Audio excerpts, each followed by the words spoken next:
Hello students, कैसे हो आप सब। आई होप आप अच्छे होंगे। तो चलिए फिर स्टार्ट करते हैं आज की क्लास। आज हम करेंगे 9th क्लास की प्रश्नावली 12.1 के चौथे क्वेश्चन से।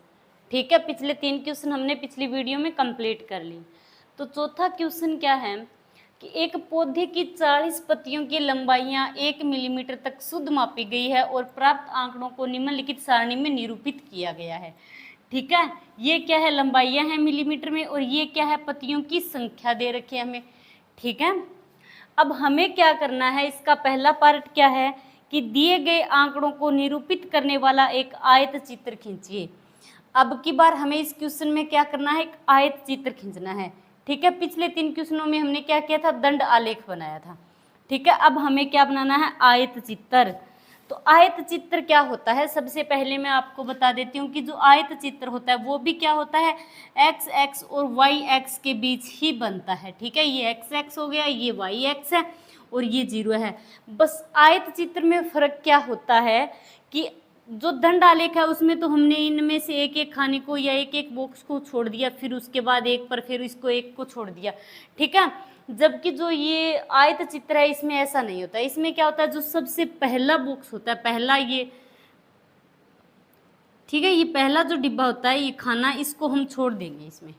ठीक है, बाकी कंटिन्यू हम क्या करेंगे, सतत वर्ग बनाएंगे। ठीक है, तो सबसे पहले आप लोगों को पता होना चाहिए कि जो सतत वर्ग होता है वो क्या होता है। ठीक है, सतत वर्ग का मतलब क्या होता है, जैसे ये वर्ग अंतराल है 10 से 20, तो उसके बाद फिर से यहाँ पर 20 से 30 होना चाहिए और फिर 30 से 40 होना चाहिए। ये क्या होता है, सतत वर्ग होता है। ठीक है, यानी इसकी जो निम्न सीमा है, पहला जो वर्ग अंतराल है उसकी जो उच्चतम सीमा है वो दूसरे वर्ग अंतराल की क्या होती है, निम्न सीमा होती है। ये चीजें क्या होती है, सेम होती है ये संख्याएं। ये होता है सतत वर्ग। ठीक है, तो हमें क्या दे रखा है, इसमें जो लंबाइयां दे रखी है, ये वर्ग अंतराल है 118 से 126, उसके बाद फिर 127 से 135 है। यानी ये क्या है, एक सतत वर्ग नहीं है, क्योंकि यहाँ पर 126 से 127 दे दिया, तो यहाँ पर 126 ही होना चाहिए, तब होता है ये सतत वर्ग। ठीक है, तो हमें क्या करना होगा, इसको सतत वर्ग बनाना होगा। तो सतत वर्ग हम कैसे बनाएंगे इसको, तो आप लोगों को सतत वर्ग बनाना आना चाहिए। तो हमें क्या करनी होगी, ये टेबल फिर से बनानी होगी। ठीक है, हम इसको सतत वर्ग बनाएंगे। तो सतत वर्ग बनाने का तरीका क्या होता है, आप लोग ध्यान से सुन लेना। ठीक है, कि जो पहला वर्ग अंतराल होता है इसकी तो उच्चतम सीमा, ठीक है, और जो दूसरा वर्ग अंतराल होता है उसकी निम्न सीमा। पहले वर्ग अंतराल की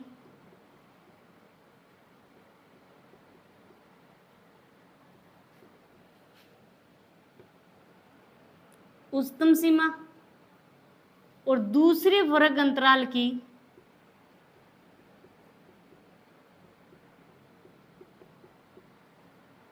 निम्न सीमा। अब इन दोनों का क्या करना होता है, हमें अंतर करना होता है। ठीक है, जो पहला वर्ग अंतराल है उसकी तो उच्चतम सीमा और दूसरा वर्ग अंतराल है उसकी निम्न सीमा। इन दोनों का अंतर करना है, मतलब इनका घटाव करना है। तो ज्यादा कौन सा है इसमें, 127, 126 छोटा है, तो हम क्या करेंगे, 127 में से 126 को घटाएंगे, फिर 2 का भाग लगाएंगे। ये होता है तरीका। ठीक है, तो 127 में से 126 घटाएंगे तो कितना बचेगा, 1/2, फिर 1 में 2 का भाग देंगे तो ये आएगा 0.5। अब आप लोगों को ये बात आप लोग नोट कर लेना कि जो पहला वर्ग अंतराल है उसकी तो उच्चतम सीमा होगी, जो दूसरा वर्ग अंतराल है उसकी निम्न सीमा होगी। ठीक है, इनका अंतर करना है, फिर 2 का भाग लगाना है। तो ये क्या निकाली हमने, 0.5 आया, 2 का भाग देने पर। ठीक है, अब 2 का भाग देने पर ये क्या है, 0.5 आया है। तो हम क्या करेंगे, अब आगे हमें क्या करना है, ध्यान से समझना। ठीक है, अब हम क्या करेंगे, जो पहला वर्ग अंतराल है, ठीक है, जो पहला वर्ग अंतराल है इसकी जो निम्न सीमा है इसमें से तो 0.5 को घटाएंगे और जो उच्चतम सीमा है उसमें 0.5 को ऐड करेंगे। ठीक है, इसी प्रकार फिर दूसरे वर्ग अंतराल में। ठीक है, ये प्रक्रिया यहाँ तक चलती रहेगी। तो चलिए करते हैं। तो 118 में से क्या करना है, निम्न सीमा में से 0.5 को घटाना है, ठीक है। अब 118 में से हमें घटाना है 0.5। अब इसमें से तो 0.5 घटाएंगे, ठीक है। और जो 126 है इसमें हम क्या करेंगे, 126 में हम 0.5 ऐड करेंगे। आ रहा है समझ में? तो 118 में से घटाना आता है वो पॉइंट वाली संख्याएं आप लोगों को 118 पॉइंट के बाद 0 मान लो आप, ठीक है। 0.5 इसमें से घटाना है, तो 10 में से 5 गया 5, फिर पॉइंट, और यहाँ पर कितना बच गया, ये हो गया 117.5, ठीक है। तो ये तो हो गया। अब 118 में से हमने 0.5 घटाया तो कितना आ गया, 117.5, ठीक है। अब 126 में हम क्या करेंगे, 0.5 को ऐड करेंगे, तो ये कितना हो जाएगा, 126.5। आप लोग अच्छे से जोड़कर देख लेना, ठीक है। अब ये हो गया 126, ठीक है। अब 127 है, ठीक है। 127 में से 0.5 घटाएंगे तो आएगा 126.5 आएगा, ठीक है। और फिर 135 में 0.5 जोड़ेंगे तो ये आएगा 135.5। इसी प्रकार 136 में से 0.5 घटाएंगे तो कितना आएगा, 135.5। और फिर 144 में 0.5 ऐड करेंगे तो ये आएगा 144.5। फिर 145 है, इसमें से 0.5 घटाना है, ठीक है, निम्न सीमा है, तो इसमें घटाएंगे तो ये आएगा 144.5। और 153 में 0.5 ऐड करेंगे तो ये आएगा 153.5। फिर है 154, तो 154 में से 0.5 घटाना है तो ये तो आएगा 153.5। और 162 में 0.5 ऐड करेंगे तो ये आएगा 162.5। फिर 172 है, 172 में हमें क्या करना है, 0.5 घटाना है, ठीक है।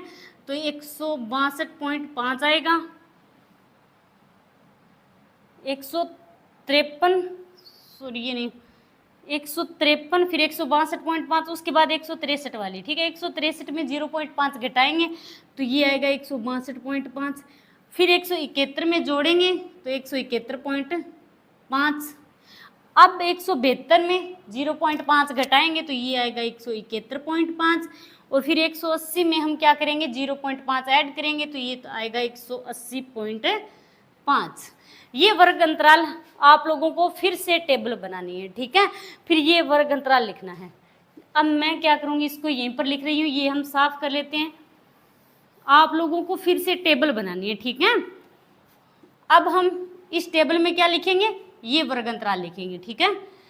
117.5, 126.5, फिर 126.5 और 135.5, उसके बाद 135.5 और 144.5, फिर है 144.5 और 153.5, उसके बाद है 153.5 और 162.5, उसके बाद 162.5 और 171.5, फिर 171.5 और 180.5।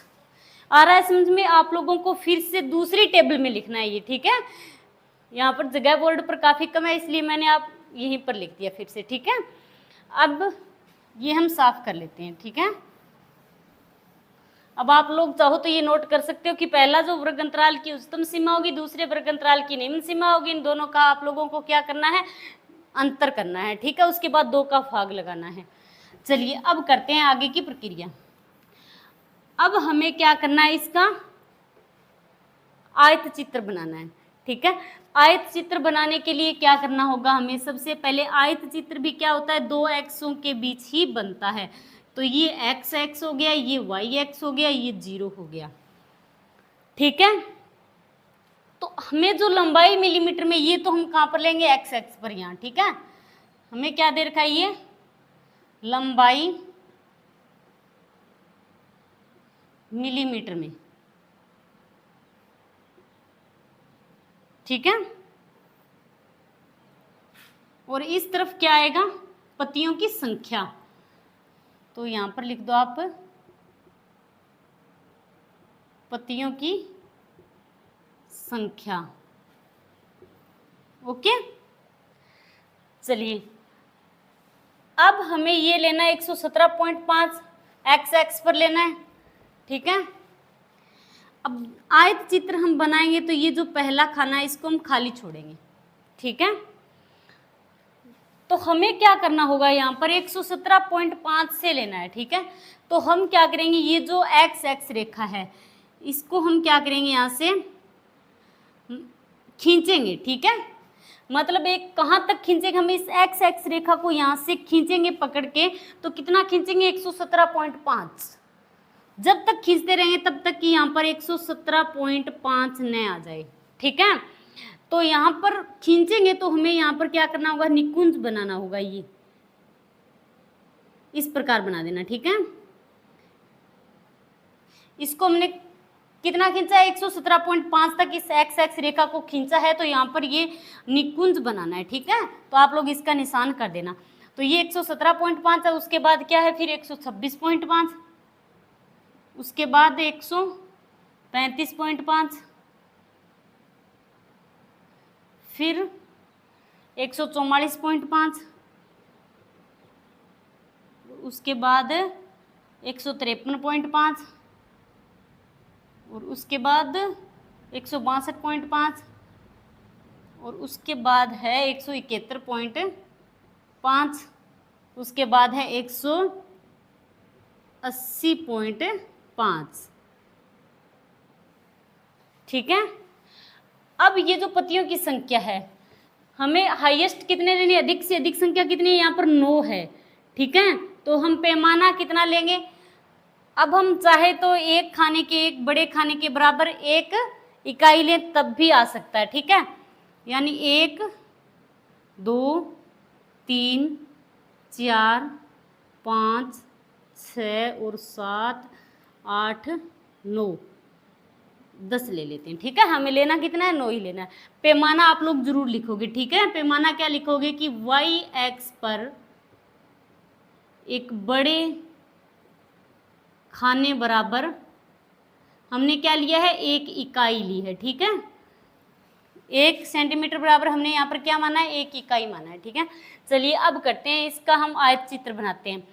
तो ये हमें कितना दे रखा है, 117.5 से 126.5, तो 117.5 से 126.5 इनके बीच बनाना है, ठीक है। तो पतियों की संख्या कितनी है, 3, तो ये रहा 3, मतलब यहाँ पर होगा, ठीक है। तो अब इसको मिला दो आप,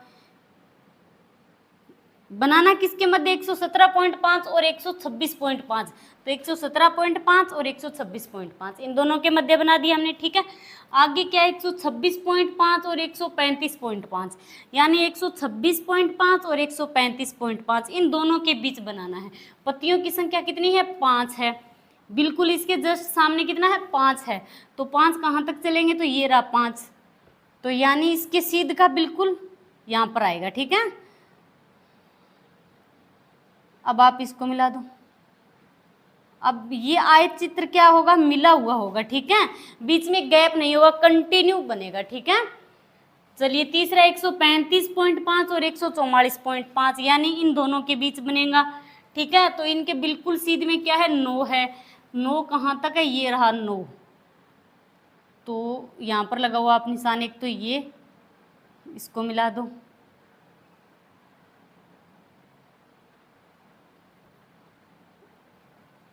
ये रहा, ठीक है। अब उसके बाद 144.5 से 153.5, 144.5 और 153.5, मतलब इन दोनों के बीच बनाना है, कितना बनाना है, 12, ओहो 12 तक लेना है हमें, ठीक है। हमने तो 10 तक इकाई लिए, तो बढ़ा दो थोड़ा इसको, तो ये 11 हो गया, ये हो गया 12, तो ये है 12, मतलब यहाँ तक। तो ये कहाँ तक लेंगे, यहाँ तक, ठीक है। अब इसको मिला दो आप, अब उसके बाद क्या है, 153.5 और 162.5, 153.5 और 162.5 इनके बिल्कुल सीध में क्या है, 5 है, ठीक है। ये थोड़ा टेढ़ा सा है, 5 4 और 2, 5 कहाँ तक है, ये रहा 5, मतलब 5 आएगा यहाँ पर, तो इन दोनों के मध्य बना दो यहाँ। अब उसके बाद क्या है 162.5 और 171.5, ये रहा 162.5 और 171.5, कहाँ तक चलना है हमें 4 तक। तो ये रहा 4 बिल्कुल इसके सामने, ये बन गया। ठीक है, उसके बाद 171.5 से 180.5, 171.5 से 180.5 कितना 2 तक, तो 2 तो ये रहा।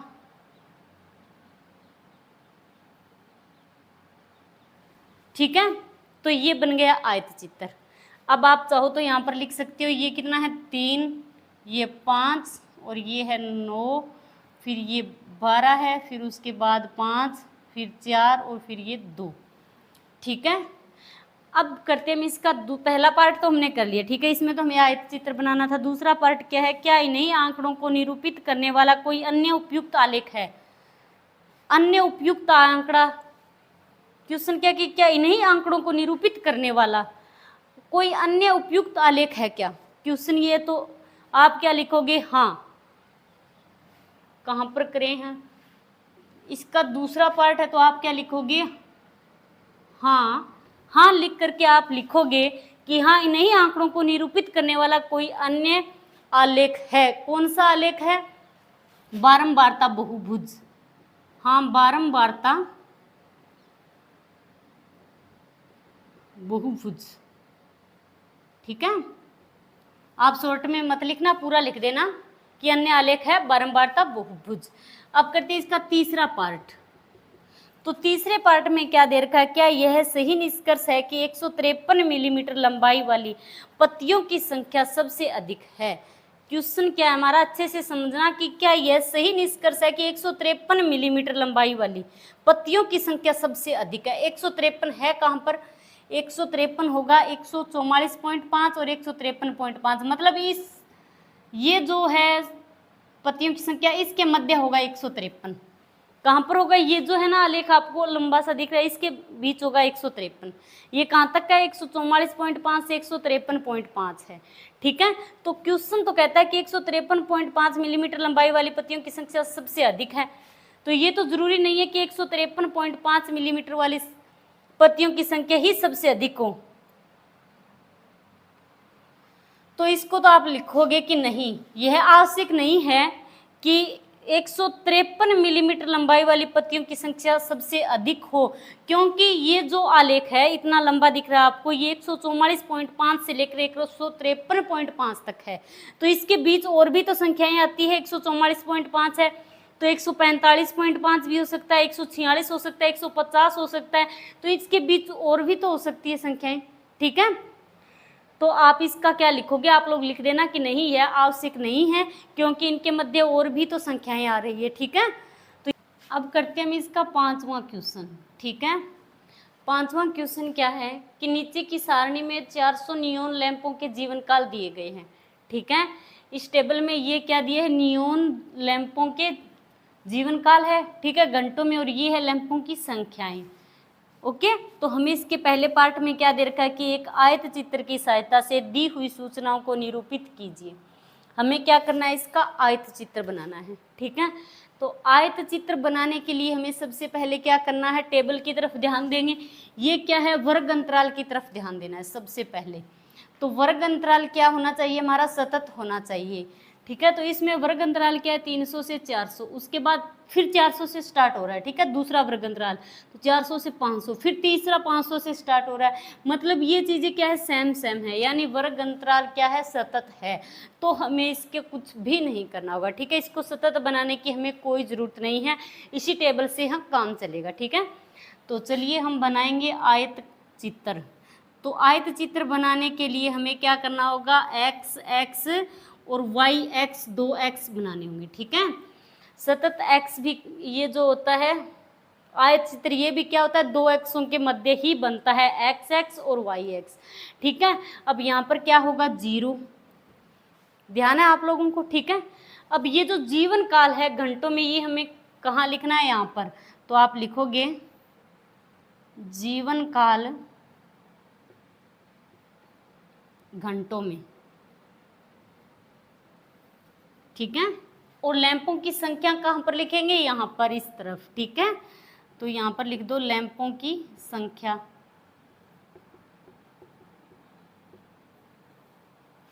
ये हो गई लैंपों की संख्या। जीवन काल का जो वर्ग अंतराल है ये हमें क्या दे रखा है, 300 से 400, 400 से 500। तो हमें क्या करना होगा, ये कहाँ पर आएगा जीवन काल, इस तरफ नीचे एक्स एक्स पर, ठीक है। तो हमें क्या करना होगा, जो एक्स एक्स रेखा है इसको मतलब खींचना होगा कहाँ तक, 300 तक। जब तक 300 ना आ जाए तब तक हमें इसको खींचना होगा, ठीक है। तो खींचेंगे तो हमें यहाँ पर क्या बनाना होगा, निकुंज लगाना होगा। ये क्या है, निकुंज का निशान, ठीक है। आप ऐसे निकुंज का निशान लगाएं। इसका मतलब क्या हुआ कि हमने इसको खींचा है कहाँ तक, 300 तक। तो ये आ गया यहाँ पर 300, ठीक है। आ रहा है समझ में। तो ये 300 हो गया। उसके बाद आप कंटिन्यू चलते रहो, 300 के बाद 400, फिर 400 के बाद 500, कहाँ तक चलना है, 1000 तक, 600 और 700, 800, 900 और ये हो गया 1000 तक है, ठीक है। तो ये हो गया 1000 तक। अब वाई एक्स की बात करते हैं तो यहाँ पर क्या है, लैंपों की संख्या। तो इसमें सबसे अधिक संख्या, बड़ी संख्या कौन सी है, 86 है। तो हमें इस बड़े खाने बराबर कितना लेना होगा पैमाना। अब यदि हम वाई एक्स पर एक बड़े खाने बराबर 10 इकाई लें तो आराम से काम चलेगा, ठीक है। हमें कितना लेना होगा, 86 है तो हम 90 तक ले लेंगे, 90 तक आराम से ले सकते हैं, ठीक है। तो आप लोग पैमाना जरूर लिख देना, ठीक है। वाई एक्स पर एक बड़े खाने बराबर 10 इकाई लिया है हमने, ठीक है। तो ये 10, फिर 20, 30, 40, 50, 60, 70, 80, 90 तक आराम से काम बन जाएगा, ठीक है।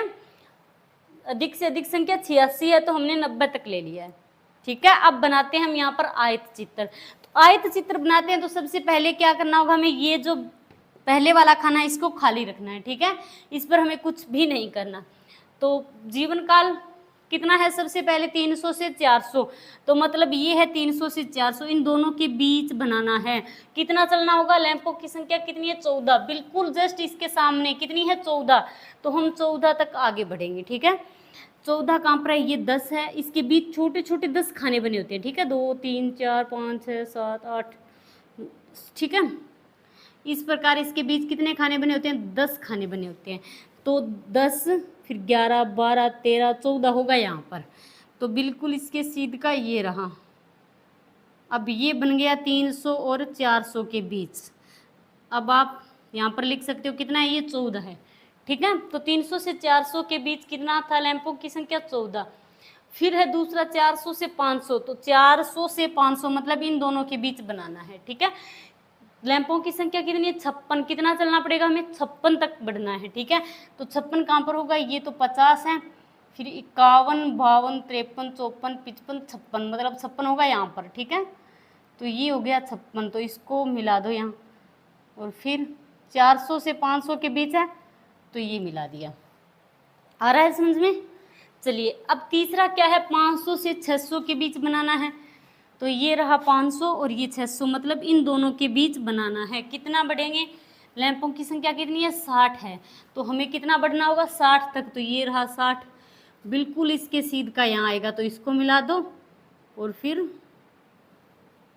600 तक।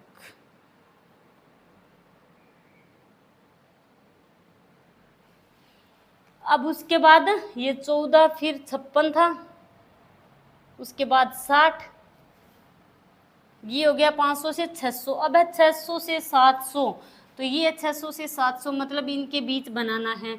तो कितना, 86। कितना बढ़ेंगे ऊपर, लैंपों की संख्या कितनी है, 86। तो ये तो रहा 80, 86 कहाँ होगा, 81, 82, 83, 84, 85 और 86, 86 होगा यहाँ पर। इसके बीच 10 लाइनें होती है प्रत्येक खाने के बीच, ठीक है। तो ये है 86 यहाँ पर, तो बिल्कुल जस्ट इसके सामने इसको मिला दो और फिर ये है 86, ठीक है। अब उसके बाद है 700 से 800 के बीच, तो ये है 700 और 800, मतलब इन दोनों के बीच बनाना है। 700 से 800 लैंपों की संख्या कितनी है? 74 है। ठीक है, बिल्कुल जस्ट इसके सामने कितना दे रखा है? 74 दे रखा है, तो हमें कितना बढ़ना होगा यहाँ से? 74। तो ये है 70, फिर 71, 72, 73 और 74, मतलब यहाँ पर होगा 74। ठीक है, अब इसको मिला दो तो आप, तो ये हो गया 74। ठीक है, अब उसके बाद है 800 से 900, मतलब 800 और 900 इनके बीच बनाना है। कितना चलना है? 62। लैंपों की संख्या कितनी है? 62। तो कहाँ तक बढ़ेंगे हम? 62 तक। 62 कहाँ है? ये 60 है, तो इसके 2 लाइन आगे 61, 62, तो ये 60 से थोड़ा सा ऊपर होगा। ठीक है, ये है 62। अब इसको मिला दो आप, ये हो गया 62। अब लास्ट कितना है? 900 से 1000, कितना बढ़ना है? 48। लैंपों की संख्या 48 है, 900 से 1000 इनके बीच बनेगा 48 तक, तो ये 40 है, फिर 41, 42, 43, 44, 45, 46, 47 और 48, मतलब यहाँ होगा, ये है 48। ठीक है, तो ये बन गया आयतचित्र। आ रहा है समझ में? बिल्कुल ही आसान है। ठीक है, ज़्यादा मुश्किल नहीं है बनाना इनको। तो ये आयतचित्र बन गया, मतलब इसका पहला पार्ट तो हो गया। ठीक है, दूसरे पार्ट में क्या दे रखा है कि कितने लैंपों के जीवन काल 700 घंटों से अधिक है। कितने लैंपों के जीवन काल 700 घंटों से अधिक है, मतलब 700 से अधिक, तो यहाँ तक तो कितना है? 700 है। ठीक है, अब ये क्या है? 700 से 800, अब ये 700 से ज़्यादा है, 700 से 800 दे रखा है, तो ये क्या हो गया? 700 से ज़्यादा हो गया। तो इसका मतलब 700 घंटों से कितने लैंपों के जीवन काल 700 घंटों से अधिक है, तो कितने लैंपों के हैं? 74, 62 और 48 लैंपों की संख्या। तो आप कैसे लिखोगे इसको कि दूसरा पार्ट है इसका। ठीक है, कितने लैंपों के जीवन काल 700 से घंटों से अधिक है, तो 3 लैंपों के जीवन काल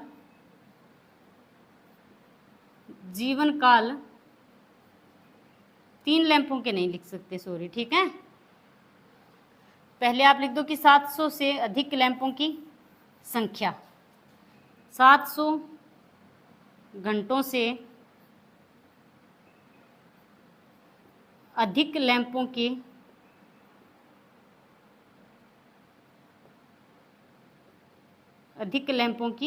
संख्या। तो 700 से अधिक कितने हैं? 74 है, प्लस 62 है, प्लस 48 है। अब इन सभी को आप जोड़ दो। ठीक है, तो कितना होगा? 8 और 2 10 और फिर 4 14, 5 11 18, ये हो गया 184 लैंप। ठीक है, तो अब लिखो आप, आता है 184 लैंपों के जीवन काल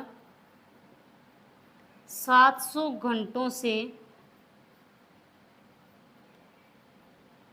अधिक है।